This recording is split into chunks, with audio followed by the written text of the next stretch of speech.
Let's get cosmic. In my years of discussing comics on this channel, I rarely talk about artists. I usually talk about writers. This carries over to how I purchase comics. I find myself following writers' careers, but not many artists' careers. Tetsunori Tawaraya is an exception. You're either in awe of his art or not.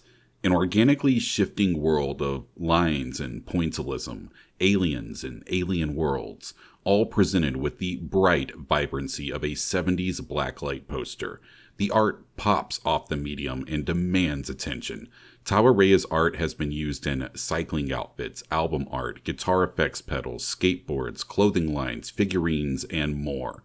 Tawaraya has been active as an artist and musician since the early 2000s, and he sometimes prints comics.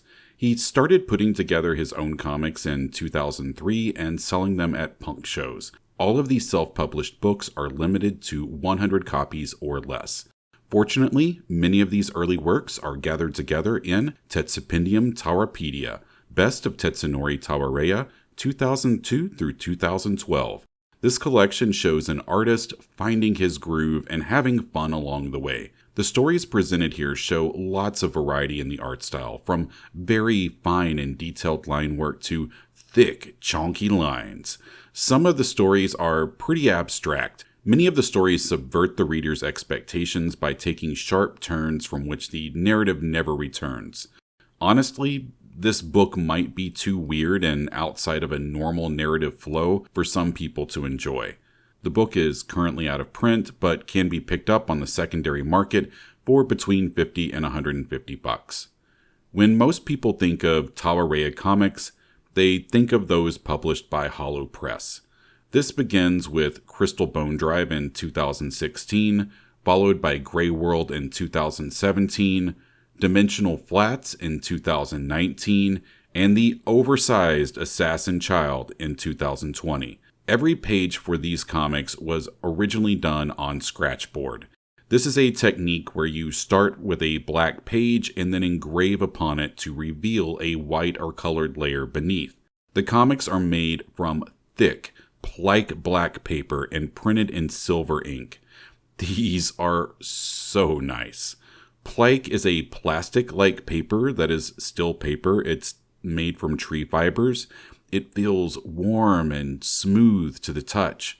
The pages have a luxurious feel to them, but I'm scared every time I touch them that I'm going to leave oily fingerprints behind.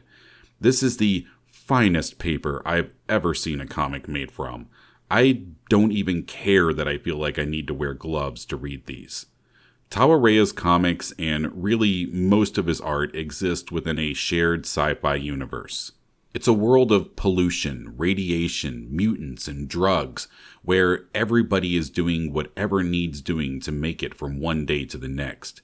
It's a very harsh world. The stories contain almost no character development. Instead, the focus is on world building, which ushers the main characters from one scenario to the next. Tawaraya's art style is a unique mixture of line work and stippling. I love that he hand draws the frames to every comic panel. Everything feels alive and pulsing with its own alien energy. As soon as I see a Tawaraya art piece, I know who did it. A word of warning, when ordering these comics, don't expect a first edition. All of these comics are on their 2nd to 6th printing. Depending on which website you are ordering from, it may not state which printing you are receiving. It will state inside of each comic which printing it is. The comic Assassin Child is oversized and super gorgeous. But where am I supposed to keep this? You need some serious shelf space to keep this one comic in minty condition. The only comic sleeve I have large enough to fit it is the one that it came with, and I slipped a piece of the cardboard it was shipped with in to use as the backing board. If, like me, you love this art style, there's more.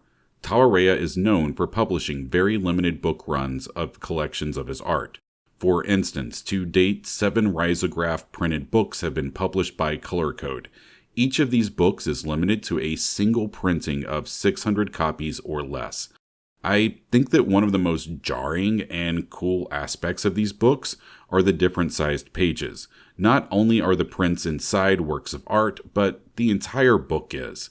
And look how stupidly vibrant those colors are.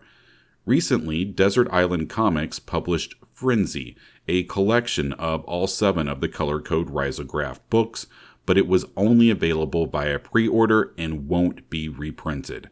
I was fortunate enough to get a copy. The works are slightly altered as every piece is enlarged to fill a full page. No big deal. I'm just happy to have the art. Tawaraya's latest book is a collaboration with screen print artist and Black Flag lover Yuichiro Tamaki. Published by Strane Diazzone in Italy, this book is limited to 250 copies. It is a collection of some of the art the two exhibited together at the Beams Tea Gallery in Tokyo in May of 2024. These books are screen printed and have a sewn binder. I love this book, but again, I'm afraid to touch it without gloves on. Visit Tawaraya's Etsy page and check out all the cool products he has for sale. All of his comics are available there, as well as clothing, signed prints, and even a cassette tape of his band 2 Up. As for his history, this is what I've pieced together. Tawaraya was born in 1979 and is originally from the Miyagi Prefecture, north of Tokyo. A write-up by Vocom in 2017 states Tawaraya made the move to California in the late 90s following the life-changing experience of seeing The Locust live on their first Japanese tour. In a different interview, Tawaraya states that it was a VHS tape of Crimson Curse which convinced him to move to San Diego. Both are probably true, and either way, it was the US punk rock scene which drew Tawaraya to the US. Once he arrived in the US, Tawaraya started drawing portraits of people.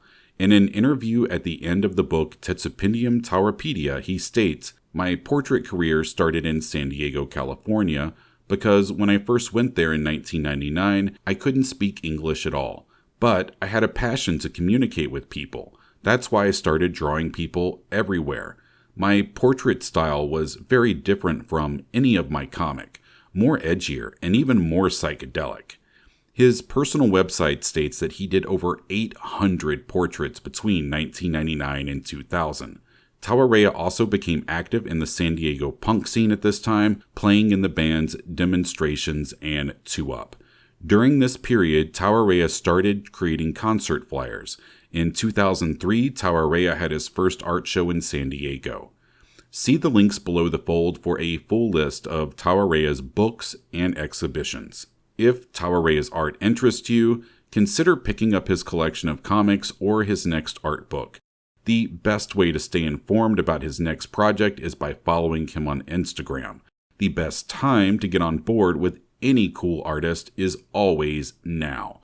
This is an artist I will continue to follow and whose next book or project I am always excited to see. I will leave links to all things Tawaraya related below the fold. What I'd love to hear from those who listen to the entire video is if there are any comic book artists whose careers you follow. If so, who?